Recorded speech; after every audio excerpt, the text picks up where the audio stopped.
This week, we're going to visit with Dr. Phil Schubert, president at Abilene Christian University in Abilene, Texas. About 8 years ago, Dr. Schubert undertook a major decision, transitioning his campus, a football campus, from Division II to Division I. I interviewed Phil about 8 years ago with regards to that initial decision and what they were basing it on. Now I wanted to circle back and see 4 years into it how it was going and the kinds of transitions and changes that his campus has undergone. Here now my conversation with Phil Schubert.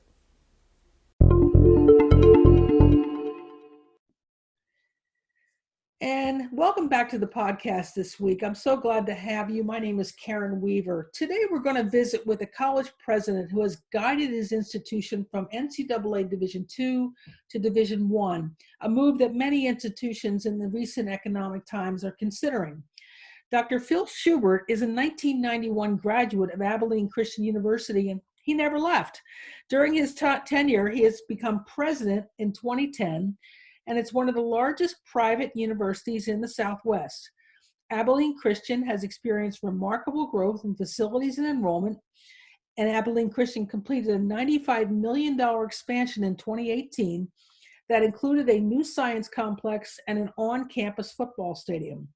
The university also completed a 4-year reclassification process to Division I under Schubert's leadership and is now a member of the Southland Conference.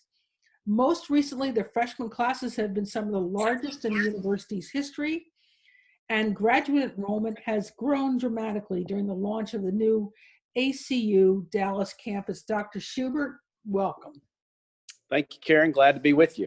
Absolutely. So you and I had a chance to talk, well, a good 5 or 6 years ago now, about this run-up into making the decision to leave Division II, to move to Division I. And I said back then on our podcast discussion that you were undergoing a real renaissance in the way you were approaching your entire athletics program. You moved from D2 to D1, and you were building a new football stadium at that time. And you told us a little bit about that transition a little bit, what that decision-making was behind the scenes. You said to us at the time that you thought this process would allow you to recruit student athletes who had the Division I ability, but also had the academic chops to remain at the institution. And you were concerned about the behaviors and the lack of stability in Division II recruiting. How's that looking today?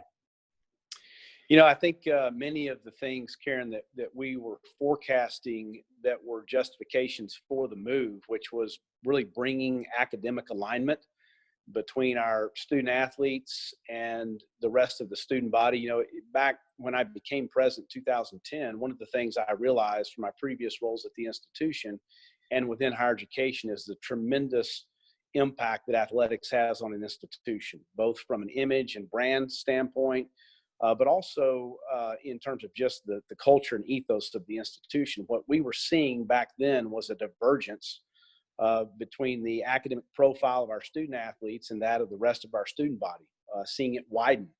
And there were a lot of reasons for that, as you well know, with the difference in academic standards between Division II and Division I. And so when I was asked after we made the decision to transition to Division I, what the primary reason, people would say, why did you make that decision?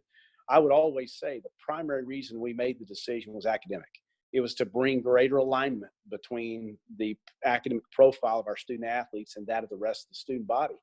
And so it was a bit of a premise to say that, you know, if we were going to be in the business of athletics, which is a big business, we spend a lot of time and a lot of money in athletics, I wanted to ensure that athletics supported the rest of what we were trying to accomplish as an institution, as opposed to acting as a drag upon what we were trying to do. And that was the case in Division II. So fast forward 7 years later, 6-7 years later, what we're seeing is that playing itself out. We've had the highest collective GPA of our student athlete population than at any other time in the history of Abilene Christian University. We've seen the highest graduation rates of our student athletes. We're seeing much greater alignment between the academic profile of our student body and that of our student athletes. So we're feeling, at least from the academic standpoint, which again was the primary justification, the things that we predicted have absolutely materialized, and that's very reassuring.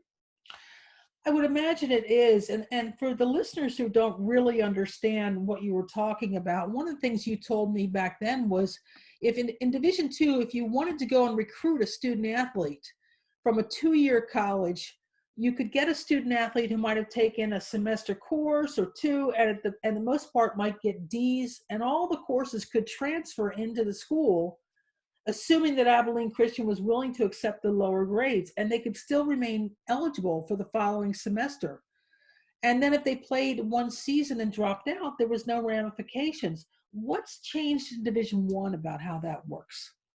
Well, as many would know, if you are at an institution and have any responsibility for the administration of athletics, what you know is that in Division One, if you want to go and recruit a student athlete from a community college or a junior college, that student in many cases has to have completed that degree to transfer into a Division One institution while maintaining, roughly a 3.0 GPA.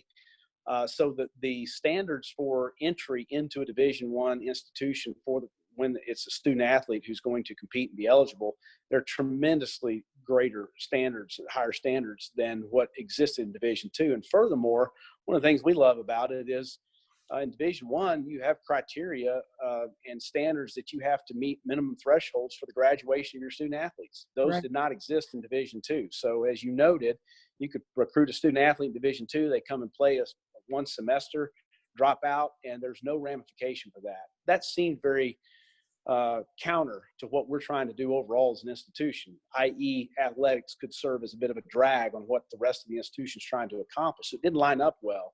And in Division One, with the measuring of APR and all the things that go with that, you're finding that it has a much greater academic emphasis than ever existed in Division Two, and that still is the case. So we love that, and we've seen that provide an opportunity for athletics to really support what we're trying to do as an academic institution overall.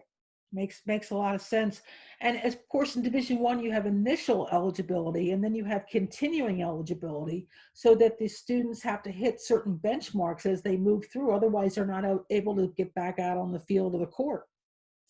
That's exactly right. And I'll tell you what we didn't know at the time was the new academic incentives that are being provided now as we're phasing into that in the NCAA Division One. And we love that. We feel like we're so well positioned. We love the fact that it supports a more rigorous academic pursuit within the population of our student athletes. And we sit atop the Southland Conference in academic accomplishment and achievement relative to those standards. We qualify in 2 of the 3 categories that some of your listeners may know are being used to measure academic achievement among student athletes. And so we feel like this is a great further reinforcement of the importance that academics needs to play within NCAA athletics. And for those who don't know, it's not just a pat on the back, good job institution, but there's funds behind it too. So Absolutely. how do you think you might invest some of those funds? Well, I tell you, we already invested prospectively. So I have funds that I have as an innovative fund out of my office that I allow various places in the institution for them to invest prospectively in things that reflect opportunities that maybe are outside of the budget process. It's a way to promote an entrepreneurial spirit. And so athletics came to me when we realized that this legislation was coming through and we're going to have these incentives. And I allowed them to make an investment out of these entrepreneurial funds that I paid for out of my office to invest in a full-time position, an additional full-time position specifically in athletics to supplement what we were already doing in academic support for our student athletes. We've directed that one position for football because that tends to be one of the most difficult places for us to achieve those academic standards, and it's proven to be very effective. We had a 3.1 GPA in football this semester, which is by far the highest on the institution's record. So very, very proud of our accomplishment there. And that's been part of what's helped us achieve those broader NCAA standards. And as you know, we will get a distribution that I think in the first year, it's all based on number of sports and scholarships, et cetera. But for us, it's significant. It comes close to covering the cost of a full-time position and benefits in the first year, and has the potential to grow in years 4, 5, and 6 to being 4, 5, 6 times that amount. The other thing that many people don't realize, unless they're actively looking to move from D2 to D1, is there are a number of other NCAA grants to fund positions and strategies that D1 has access to that D2 doesn't have access to. Have you leveraged any of those? We have. Our athletic director manages those various grant funds. There are several areas where you get these supplemental distributions that come from the NCAA, where we will use those directly to invest in the infrastructure and supporting our student athletes, predominantly academically, but also there are funds that we'll use to enhance our compliance efforts in other places. But it's a great incentive that the NCAA, I think, had good vision to begin to move into some of these areas beyond competitive success and provide funds to support our student athletes in what I would argue is their most important endeavor, and that is getting a degree. Right, right. How have you found growing your infrastructure in terms of personnel in the transition? How many more bodies did you have to add to be able to do all the things that come into compliance and financial reporting and all the different moving parts that exist in a Division I athletics program? Well, the thing that we looked at very carefully when we were considering the move, and this is the case, I think, in most conferences around the country, we, of course, were working with the Southland, but they were able to share the budgetary information from all of the schools in the Southland Conference. And so our task was with the conference staff to be able to put together some pro formas to say, we broke it down between salaries and benefits, operating and travel, and scholarships. Those were the three major buckets of financial investment that we were able to benchmark. So we knew what the median investment, both in terms of numbers of people, but also dollars, number of scholarships, equivalents, as well as operating and travel money. And so we went into that with an initial goal to peg our budgets in each of those three buckets at the median of the Southland Conference. I wanted, if we moved into the South, and I wanted our folks to feel properly resourced, and that was the agreement we had, was we'll progressively move to being at the median of the Southland Conference. Now, we've since moved up from there, and we're in about the top third, which is encouraging. But that's the way we tend to approach that picture at our institution, is being aware of what is the landscape from our peers within our peer group, and being recognizing that many of those schools have been competing and playing at that level for many years. And so you have to assume that there's some logic that has allowed them to arrive at the places where they are. And we started with saying, we're going to try to mirror that same thing. And so to answer your question specifically, we've probably added, over the course of the past 6 years, my guess is maybe 10 to 12 positions. Yeah. And there's also some funding that sources, as you noted here, but also some additional sources of funding that come from the NCAA that will help provide the funds to pay for those initiatives. So let's turn and look at how this is translated to campus spirit and enrollment and retention. What's been your take on how much your campus has changed in that 6 or 7 year period of time? Well, it's so interesting to look at that. I think I mentioned to you in our previous call several years ago that once we had made the decision to move, it was by far the most often discussed topic when I was out on the road with alumni and donors. That by a factor of 10, they're interested in talking about athletics, some aspect of the move. That is still the case. It'd be hard to characterize the level of excitement, engagement, pride that our alumni and donors have with regard to athletics. We've seen tremendous amounts of funds pour into supporting our various sports. So, for example, a great example of this is in every sport, we provided a bit of a mini campaign with donors to try to highlight the needs that we had in that program to position us to be able to compete, what we said, for a conference championship, which was our initial goal. And so in basketball, for example, we had the March Madness campaign. And we said, hey, on the front end of this move, we want our coaches and athletes to know we're going to support them with the investments they need to compete effectively for a conference championship, which would allow us to realize one of our big milestones, which would be to compete in the March Madness tournament, in the NCAA postseason tournament. We had the visibility that comes from being on the bracket. And we raised several $1 million in that regard to help support the different initiatives over a multiple year period. But one of the big successes was this past year, which was only our second year of postseason eligibility after transition. We had both our men's and our women's basketball team make it into the tournament. And if I understood right, we were only one of 4 schools in the country that had both their men's and women's teams in the tournament. We were the only one who had first-time teams on both sides. So it was amazing. And did you fly to the games and go watch them play? Absolutely. NCAA provides funds, for the travel. So we had a charter plane, and we took a bunch of donors, and we covered, the NCAA will give you an allocation for a certain number of seats on the plane, and then you can sell seats to fill out the rest of the plane. And we did that. We went down and had a whole host of fans that were there when we played Kentucky in the first round on national television, CBS. And as crazy as it sounds, we were on front page of USA Today, with our men's and women's teams. It was highlighted that we were, making our debut, our first dance, if you will. And later, we got so much publicity. We had a firm that we hired who went back and chronicled all the different media mentions that we received during that roughly 2-week period, and came back and gave us, if you were to purchase this visibility from an advertising standpoint, here's the equivalent dollar value of that visibility. And it might be shocking to some to know, but it was $74 million.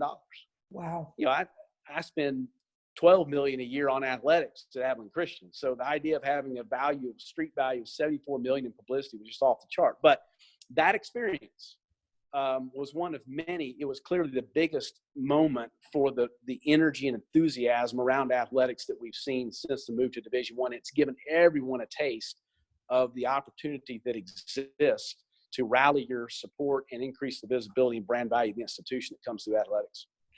This might be a difficult question to answer because you're in a football-focused conference, not a basketball-focused conference.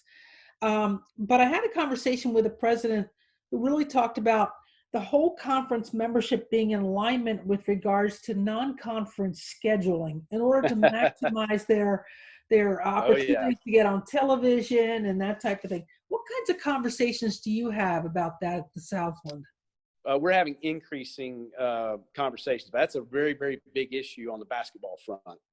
And you know that well from your experience, but it's incredibly important to be strategic about how you handle your non-conference schedule for the power ranking positioning, which ends up determining your seeding in the tournament. So the Southland Conference has an automatic bid to the basketball tournament every year.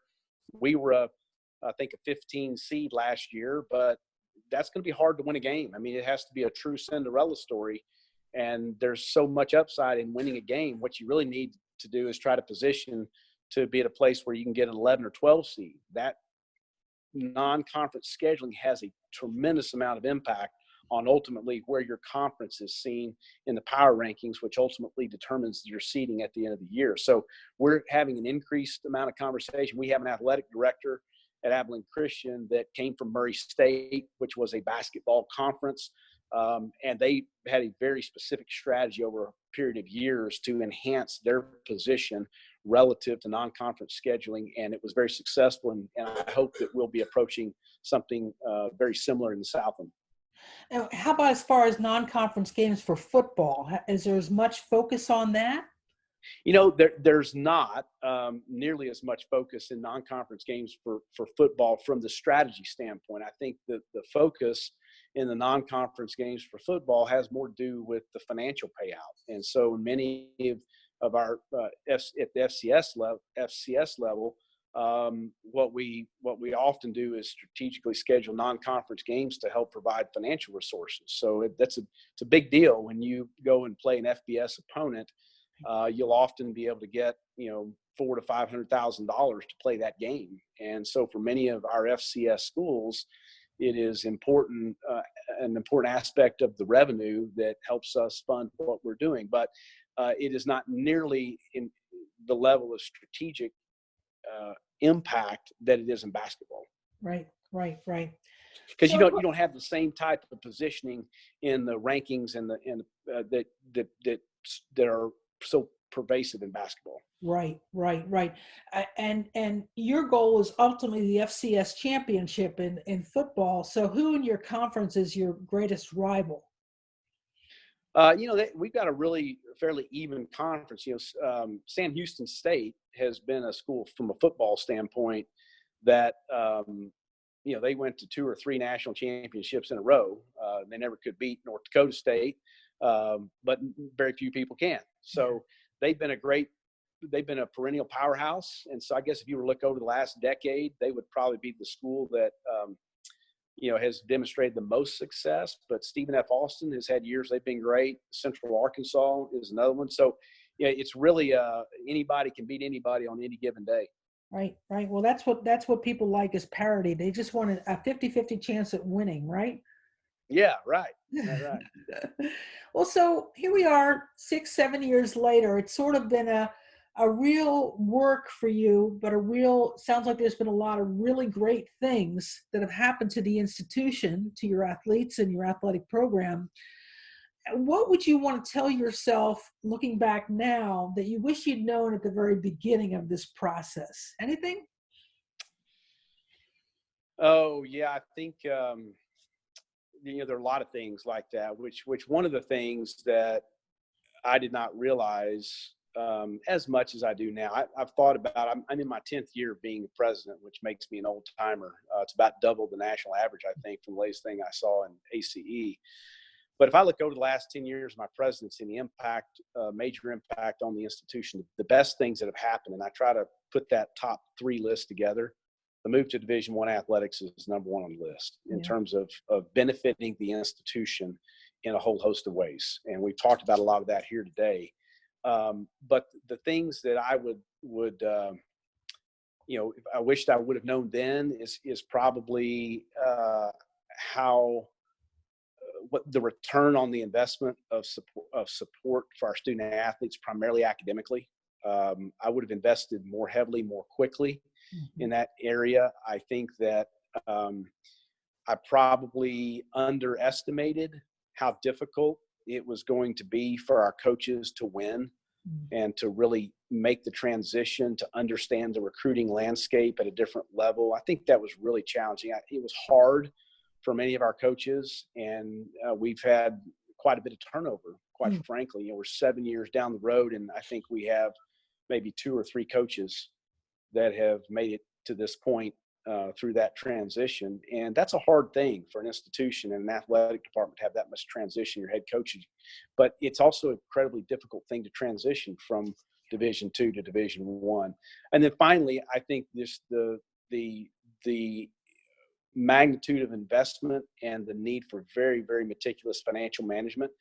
Athletics is a fast-paced game where you can spend a lot of money really quickly, and the need to stay very disciplined and focused and watch that carefully is something that's caught us a couple of times, thankfully not in a huge way, but I wished I would have paid a little closer attention to it on the front end.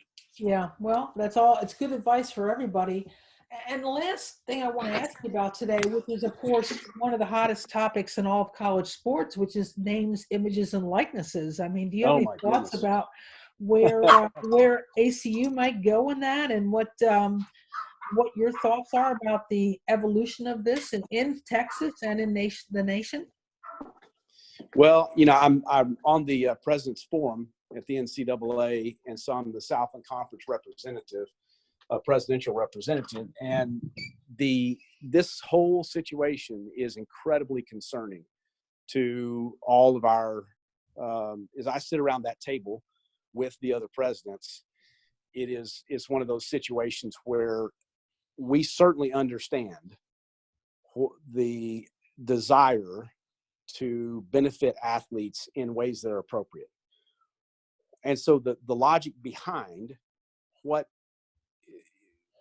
undergirds the move in this direction is understood. What none of us can figure out is how in the world that the working group that the NCAA board has appointed to kind of come back and provide parameters for how this is going to take place are going to be able to put a process and regulations together that come anywhere close to managing safely the level of manipulation that is likely to be part of this process and be its undoing. And so I think, if my understanding is, in April is when the working group is supposed to come back with some initial recommendations. And I think all of us are on pins and needles waiting to see it. Can they even get close to having the kind of safeguards that would allow this to be truly a healthy thing for NCAA athletics that doesn't get manipulated to the point that it becomes so devastating to the nature of the amateur athlete in college athletics. And I think all of us are doubtful about that. It's a very, very concerning landscape. Do you feel that an antitrust exemption would solve problems or create more? Oh man, I don't know. I don't know. I don't have an opinion on that, Karen. I really don't. I've been back and forth on both sides of that. And I think that I would lean towards saying an antitrust exemption would help. I think that, I know that's the direction that the NCAA is going. And I think that, all things considered, that that's a good direction. But I don't think it addresses this other issue, though. And that is, how do you provide, even if you get the exemption, how do you provide the kind of regulatory environment and processes and safeguards that keep bad actors from manipulating the system and creating a whole host of distortions in this arena with an attempt to get a competitive edge? And we know, when people are given an opportunity to get a competitive edge in the business of athletics, they'll go to great lengths to capitalize on that. And it's difficult to see how in the world they're going to prevent that from happening. Well, I think you're right. I think a lot of people are on pins and needles right now, too, trying to figure this out. And it's certainly the Senate has put some pressure on the NCAA this week by having a hearing and saying, look, we're paying attention here. So that creates an additional level of pressure that we haven't seen from the NCAA. Well, Phil, I think I might be losing you, but I want to thank you so much for joining me on the podcast today. Was that today or yesterday, or do you know any of the outcome of that? It was today. It was today, and I watched the hearing, and we're losing. Can you hear me okay? I can, yeah. Okay. So the hearing was today, and I watched it. It was about 2 hours plus long. And my sense was that the Senate is going to pay attention to what's going on in April. And clearly, Bob Bowlesby, who's the commissioner of the Big 12, came on and said, we'd like safe harbor here. We'd like the Senate and the government to give us some breathing room here. And I didn't get the impression that the Senate was willing to give them very much breathing room. And I think that adds to the pressure of April. You bet. You bet. I think it's going to be a really interesting and very delicate landscape to figure out how to traverse this to end up at any kind of place that's workable. I just think there's so much about that is open for manipulation. When you start to create an opportunity where student athletes can benefit financially, people are going to be so creative in coming up with every possible way that they can work that system to their benefit. And that's just unfortunate, I think. Yeah, it's a really tough situation. And I certainly will be paying close attention, and maybe you and I can have a further conversation about it once we kind of know where everything's headed. You bet. Would enjoy doing that. Well, Phil Schubert, thank you so much for joining us on the podcast today. It's been great to catch up with you and see how your dreams sort of evolved over this period of time. Best of luck with the rest of the academic year. Karen, it's been a pleasure. Appreciate your work and look forward to talking again. Thank you. Take care.